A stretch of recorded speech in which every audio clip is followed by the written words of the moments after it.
Batay sa nakuhang datos ng sektor ng transportasyon sa Pilipinas, ang pinakamalaking pinagmumulan ng mga emisyon ng greenhouse gas na nauugnay sa enerhiya.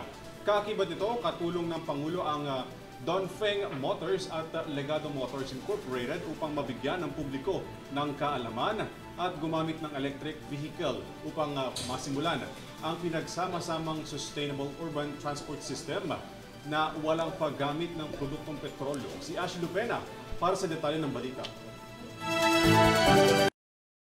Paggamit ng electric vehicle ang naging paraan ng Pangulo sa pagkikipagtulungan sa Dongfeng Motors upang maiwasan ng publiko ang paggamit ng produktong petrolyo na nagiging dahilan ng pabago-bagong pagtaas ng presyo nito. Nakatuon ang gobyerno sa pagdadala ng ligtas, moderno at komportableng transportasyon sa masa na hindi umaasa sa fossil fuel, sinabi ni Pangulong Ferdinand Marcos Jr.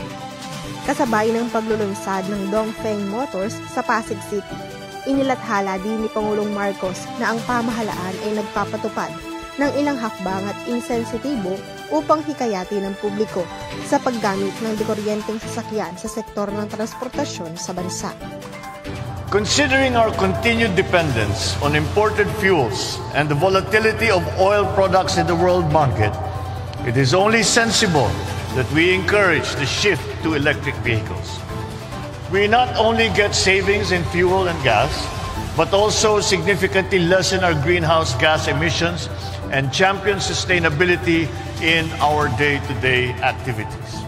Nabanggit din ng Pangulo ang pagpapatupad ng Public Utility Vehicle Modernization Program kung saan ang mga benepisyaryo ay may posibilidad na makautang at equity subsidies para sa pagbili ng dekuryenteng sasakyan. Dagdag pa ng Pangulo ang pribilehiyo sa pagkakaroon ng electric vehicles, kagaya ng prioridad sa pagpaparehistro at pagre-renew ng kanilang papeles sa Land Transportation Office at exemption sa number coding scheme. Aside from having priority in the registration and renewal of registration of vehicles at the Land Transportation Office, owners will also get to enjoy exemption from the number coding schemes, amongst others. Naisama na rin sa klasifikasyon ng electric public utility vehicles sa ilalim ng Low Carbon Urban Transport Project ng Department of Transportation o DOTR at ng the United Nations Development Program o UNDP, kung saan mas maraming lungsod at urban center ang gumagamit ng naturang scheme.